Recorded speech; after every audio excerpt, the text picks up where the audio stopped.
अब आप लोग दृष्टि दोष के बारे में पढ़ेंगे, जैसा कि चैप्टर के हेडिंग में ही दिया हुआ था, मौनम नेत्र और दृष्टि दोष। तो आखिर दृष्टि दोष है क्या? तो ठेठ भाषा में समझ जाइए कि दृष्टि दोष क्या है। यदि किसी व्यक्ति को न तो नज़दीक बिंदु पर रखी हुई वस्तु दिखाई दे रहा है और न ही दूर वाला दिखाई दे रहा है, मैंने कहे का मतलब कुछ यह है कि किताब उताब पढ़ने में भी दिक्कत हो रहा है और दूर में कौन आदमी जा रहा है उसको पहचान नहीं रहा है, लग रहा है कि वो जा रहा है लेकिन उसको बढ़िया से दिख नहीं रहा है, तब ऐसी स्थिति को ही क्या बोलेंगे? दृष्टि दोष। यानी एक प्रकार से और भी कह सकते हैं कि या तो उसको 25 सेंटीमीटर पर स्थित वस्तु या अनंत दूरी पर रखी हुई वस्तु स्पष्ट रूप से जब उसको दिखाई नहीं दे रहा है तो हम कह सकते हैं कुछ ही कि दृष्टि दोष है। अब परिभाषा देखिए, ये तो ठेठ में समझा दिए, अब परिभाषा जानिए कि परिभाषा क्या है दृष्टि दोष का। तो देखिए, मानव नेत्र जब या मानव नेत्र द्वारा जब न तो निकट बिंदु पर रखी हुई वस्तुएं स्पष्ट रूप से दिखाई देती है और न ही दूर बिंदु पर रखी हुई वस्तुएं स्पष्ट रूप से दिखाई देती है, तब ऐसी स्थिति को ही दृष्टि दोष कहते हैं।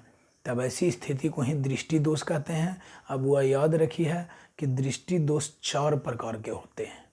दृष्टि दोष क्या है और इसके कितने प्रकार के होते हैं? तो आंसर होगा कि दृष्टि दोष यानी मानव नेत्र में दृष्टि दोष 4 प्रकार के होता है। देखिए, निकट दृष्टि, दीर्घ दृष्टि, दीर्घ दृष्टि को दूर दृष्टि भी बोलते हैं। तीसरा होता है जरा दृष्टि और चौथा होता है अबिंदुकता। यानी यही 4 प्रकार के दोष मानव नेत्र में पाए जाते हैं। अब यही सब का डिटेल में पढ़ना है कि ये सब होने का क्या कारण है, इसका उपचार कैसे किया जाता है, विथ फिगर एकदम 1 बाय 1 बताएंगे, एकदम किसी प्रकार का कोई दिक्कत नहीं होगा बस। तो देखिए, सबसे पहले क्वेश्चन लिख लीजिए, दृष्टि दोष क्या है? दृष्टि दोष तो ऊपर हेडिंग में लिख ले था, तो क्वेश्चन लिखिए दृष्टि दोष क्या है, क्वेश्चन मार्क, फिर उसी में लिखिए यह कितने प्रकार का होता है, यह कितने प्रकार का होता है। आंसर में लिखेंगे जब मानव नेत्र द्वारा न तो न अलग तो अलग, न तो निकट बिंदु, अब ब्रैकेट में लिख दीजिए 25 सेंटीमीटर, आपको पता है 25 सेंटीमीटर, तथा दूर बिंदु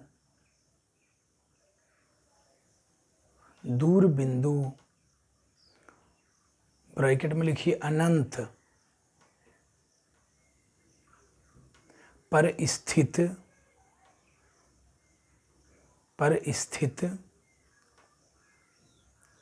वस्तुओं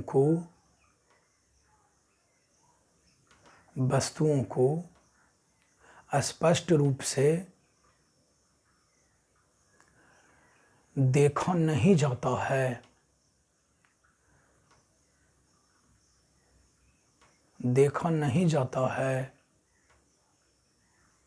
तब ऐसी स्थिति को दृष्टि दोष कहते हैं।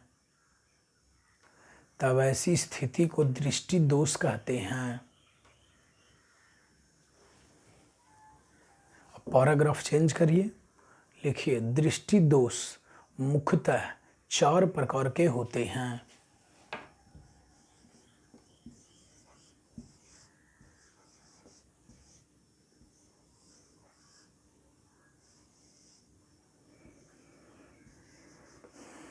दृष्टि दोष मुख्यतः 4 प्रकार के होते हैं। पहला में लिखिए निकट दृष्टि, ऐसे दोष भी बाद में जोड़ सकते हैं, ना भी जोड़ सकते हैं, कोई दिक्कत ना है। पहला में लिखिए निकट दृष्टि। दूसरा में लिखेंगे दीर्घ दृष्टि, दीर्घ दृष्टि को दूर दृष्टि भी बोलते हैं। ऐसा सोचिए कि दीर्घ माने बड़ा, दीर्घ दृष्टि। फिर थर्ड में लिखिए जरा दृष्टि, दृष्टि तो लिख ही लीजिएगा।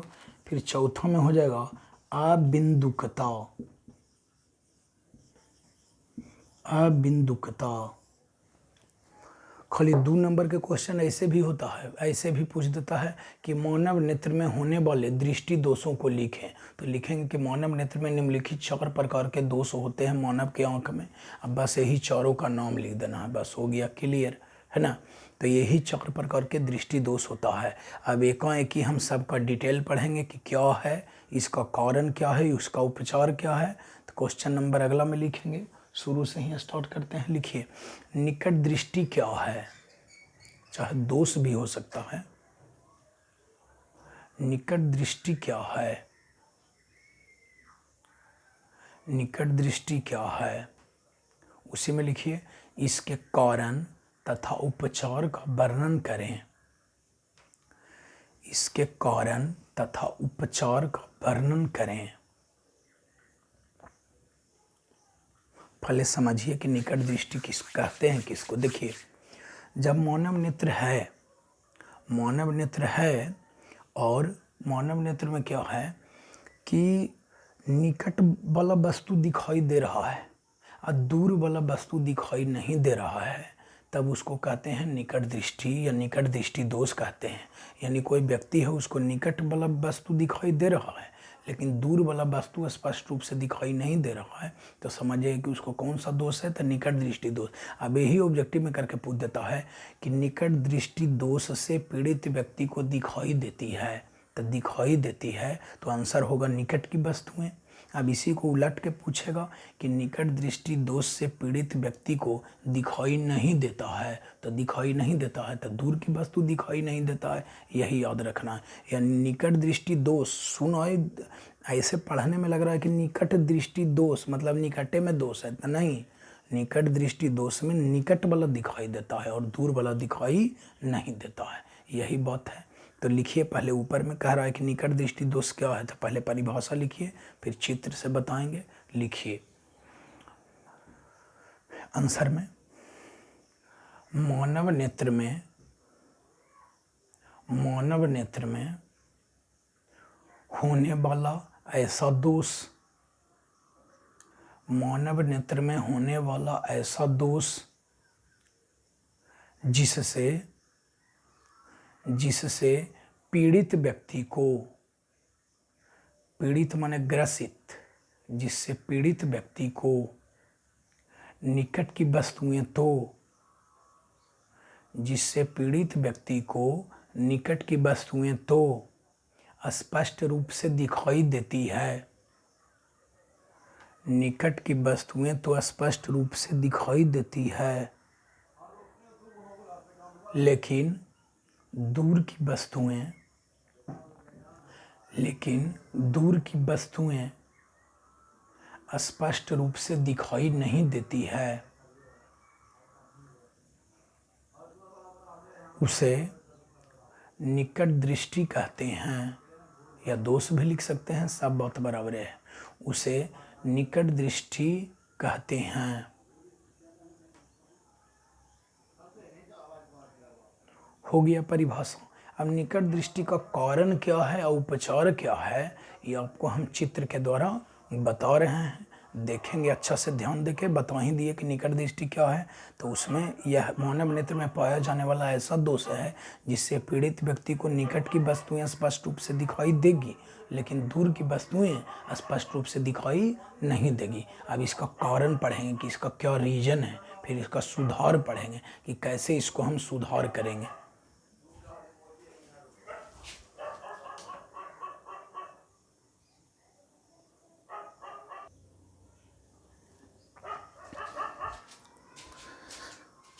देखिए, पढ़ रहे हैं आप लोग निकट दृष्टि दोष, इसका कारण क्या है, देखिए लिख दिए हैं। नेत्र गोलक का लंबा हो जाना, नेत्र गोलक का लंबा हो जाना, यानी नेत्र गोलक का लंबा हो जाने के बदले हम कह सकते हैं कि अर्थात नेत्र लेंस और रेटिना के बीच की दूरी का बढ़ जाना। अब इसको जरा समझ लीजिए। देखिए, नेत्र लेंस, देखिए मान लीजिए कि सामान्य नेत्र है, या देखिए सामान्य नेत्र है माना जाए। नेत्र लेंस उत्तल लेंस हो गया मानव नेत्र में, रेटिना पीछे है अब देखिए सामान्य नेत्र यानी बढ़िया आँख हो गया। अब कह रहा है कि नेत्र गोलक का लंबा हो जाना, यानी ये गोलबा अगर लंबा हो जाए, अब देखो ऐसे ऐसे अगर लंबा हो जाए, नेत्र गोलक लंबा हो गया तो देखिए उसे ही नेत्र लेंस तो एजा रहेगा और रेटिना हो गया एजा पड़ी। तो अब आप अपने देखिए कि जब नेत्र गोलक सही है तो ठीक है, अब नेत्र गोलक लंबा हो गया तो क्या हो गया, देखिए तो नेत्र लेंस और रेटिना के बीच का दूरी क्या हो गया, बढ़ गया कि नहीं बढ़ गया। नेत्र गोलक का लंबा हो जाने से क्या हो गया, नेत्र लेंस और रेटिना के बीच की दूरी बढ़ गया। देखिए वही कह रहा है कि नेत्र गोलक का लंबा हो जाना, यानी सामान्य नेत्र रहता है तो ठीक है, लेकिन नेत्र गोलक जब लंबा हो गया तो जिससे क्या होता है, उसके बदले हम कह सकते हैं कि नेत्र लेंस और रेटिना के बीच की दूरी का बढ़ जाना। फिर पॉइंट नंबर 2 में है कि नेत्र लेंस का आवश्यकता से अधिक मोटा हो जाना। नेत्र लेंस का आवश्यकता से अधिक मोटा हो जाना, जिससे जिससे याद रखेंगे, जिससे उसकी फोकस दूरी का कम हो जाना। यानी सही मान लिया जाए नेत्र लेंस यह है, अब मान लिया जाए कि ये नेत्र लेंस आवश्यकता से अधिक मोटा हो गया, आवश्यकता से अधिक मोटा हो गया तो ऐसे में फोकस दूरी जो होता है नेत्र लेंस का वो सही होता है। लेकिन अगर मोटा हो गया तो फोकस दूरी क्या होगा, घट जाएगा, कम जाएगा, यानी डिक्रीज हो जाएगा। यही बात याद रखेंगे। और एक बात और बताते हैं, अगर निकट दृष्टि दोष याद कर लोगे ना तो दीर्घ दृष्टि दोष एकदम कंप्लीट हो जाएगा। अपने कहे कि सबको उल्टा कर देना है। निकट में देखिए दिखाई देता है, निकट की वस्तु दिखाई देता है, दूर वाला दिखाई नहीं देता है। तब ई वाला याद कर ले रहेंगे तो दीर्घ में उलट दीजिए, दूर वाला दिखाई देगा और निकट वाला दिखाई नहीं देगा। जो ये कारण पढ़ रहे हैं ना निकट दृष्टि दोष का, यही ठीक उल्टा कर देना है, दीर्घ दृष्टि दोष में काम आ जाएगा। इसलिए एकदम टंच कर लेना है। तो उपर्युक्त दोनों ही स्थितियों में ये पूरा आपको लिख लेना है। उपर्युक्त दोनों ही स्थितियों में, मतलब ये दोनों स्थिति में, यानी नेत्र गोलक या तो लंबा हो जाए या नेत्र लेंस आवश्यकता से अधिक मोटा हो जाए, तो इन दोनों ही स्थितियों में बहुत दूर स्थित वस्तु का प्रतिबिंब, बहुत दूर स्थित वस्तु का प्रतिबिंब रेटिना पर न बन करके उसके सामने बन जाता है, जिससे वस्तु स्पष्ट रूप से दिखाई नहीं देती है। कहे कि निकट दृष्टि दोष में दूरे वाला वस्तु न दिखाई नहीं देता है, निकट वाला तो दिखाई देता ही है। तो वही कह रहा है कि जब ये दो कारण हो जाता है तो बहुत दूर स्थित वस्तु का प्रतिबिंब रेटिना पर बनना चाहिए, तब ना वस्तु दिखाई देगा। रेटिना के पला ही मिल जाता है। देखिए बहुत दूर स्थित वस्तु, मान लीजिए इन्हें है कोई चीज़ रखा हुआ या आदमी बहुत दूर में है, तो बहुत दूर स्थित वस्तु से जो किरण आ रहा है तो ये कॉर्निया से घुसा, लेंस से अपवर्तन के बाद दिखाई देना चाहिए रेटिना पर, तो मिल गया रेटिना के पहले। देखिए आई मैंने हो गया इमेज प्रतिबिंब, तो रेटिना के पहले ही मिल गया, इसके कारण जो है वस्तु दिखाई नहीं देता है। तो जितना ये बताए ये कारण ये टंच कर लेना है और इसके नीचे चित्र भी बना लेना है ये वाला। देखिए बहुत दूर स्थित वस्तु से आ रहा है किरण, रेटिना पर अगर मिल जाता तो दिखाई दे देता, लेकिन रेटिना के पहले ही मिल गया तो इसलिए दिखाई स्पष्ट रूप से नहीं देता है। तो ये आपका हो गया निकट दृष्टि दोष का कारण। अब पढ़िएगा उपचार। तो निकट दृष्टि दोष के उपचार के लिए, निराकरण के लिए उचित फोकस दूरी के अवतल लेंस, जिसे अपसारी लेंस कहते हैं, अवतल लेंस के चश्मे का उपयोग किया जाता है। क्यों किया जाता है वो देखिए अब बता रहे हैं। उपचार,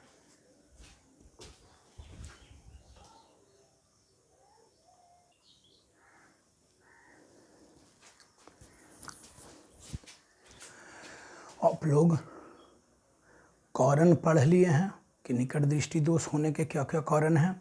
अब देखिए उपचार है।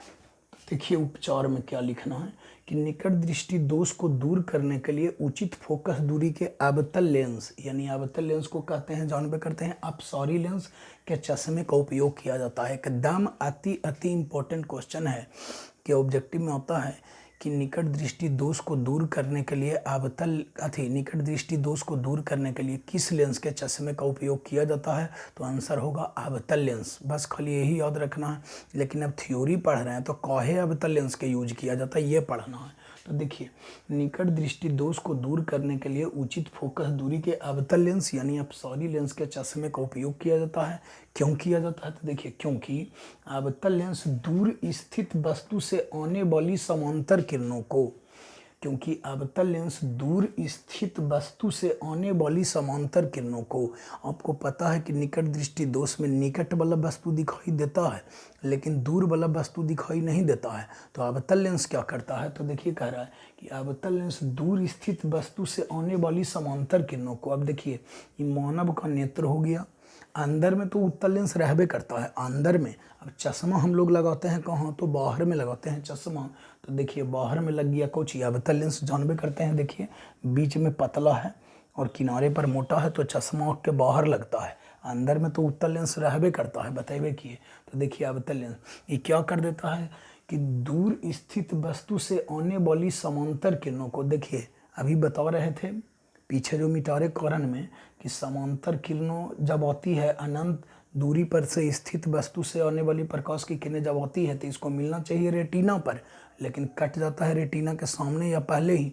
तो चश्मा लगा लेने से क्या होता है कि दूर स्थित वस्तु से आने वाली समांतर किरणों को, देखिए समांतर किरण हो रहा है इतना अपसारित, ऐसू याद रखेंगे कि अवतल लेंस को कहते हैं अपसारी लेंस, तो इसको बोलेंगे क्योंकि अवतल लेंस दूर स्थित वस्तु से आने वाली समांतर किरणों को इतना अपसारित, अभिसारित नहीं, अभिसारित तो कहवे उत्तल लेंस में, इतना अपसारित कर देता है कि उसका स्पष्ट प्रतिबिंब रेटिना पर बन जाता है। देखिए यानी अवतल लेंस के चश्मा लगा देने से दूर स्थित वस्तु से जो प्रकाश के किरण आ रहा था ना, उसको देखिए अपसारित, अपसारित के मतलब हो गया मिलता हुआ मालूम पड़ना, इसको लगता है कि नज़दीके से आ रहा है प्रकाश की किरणें चश्मा पहन लेने के बाद, जिसके कारण इसका स्पष्ट प्रतिबिंब जो है, देखिए आई माने इमेज हो गया और माने हो गया रेटिना, ये वाला अंदर वाला भाग रेटिना होता है, तो रेटिना पर जा कर के मिल गया, तो चश्मा ही लगाए रहने से क्या होगा कि अच्छा तरह से दिखाई दे देगा।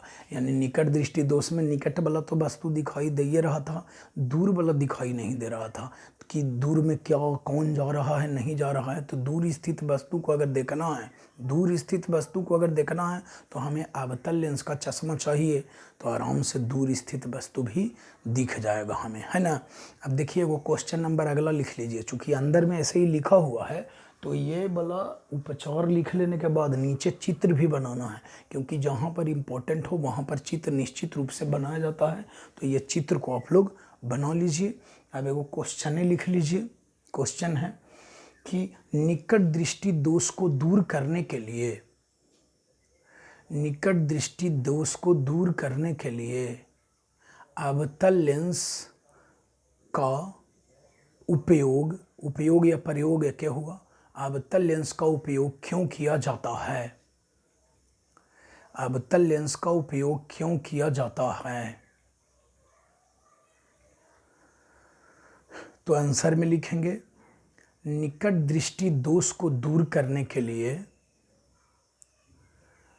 निकट दृष्टि दोष को दूर करने के लिए अवतल लेंस का उपयोग किया जाता है क्योंकि, अवतल लेंस का उपयोग किया जाता है क्योंकि, अब देखिए पिछले वाला आंसर वाला लिख देना है, लेकिन अलग करके लिखा दिए तो उस पर फोकस ध्यान आप लोग ज़्यादा दीजिएगा, क्योंकि अवतल लेंस दूर स्थित वस्तु से, क्योंकि अवतल लेंस दूर स्थित वस्तु से आने वाली समांतर किरणों को, आने वाली समांतर किरणों को इतना अपसारित कर देता है कि, इतना अपसारित कर देता है कि उसका स्पष्ट प्रतिबिंब रेटिना पर बन जाता है, उसका स्पष्ट प्रतिबिंब रेटिना पर बन जाता है। देखिए रेटिना पर बन गया, तो इसमें चूंकि 2 नंबर क्या होता है, तो अब इसमें चित्र बनाने का ज़रूरत नहीं है, इतने खाली आंसर में लिख देना है, क्योंकि अवतल लेंस दूर स्थित वस्तु से आने वाली प्रकाश की समांतर किरणों को इतना अपसारित कर देता है कि उसका स्पष्ट प्रतिबिंब रेटिना पर बन जाता है। इसमें चित्र बनाने का ज़रूरत नहीं है। बस हो गया, कंप्लीट कर लेंगे सब लोग, बस।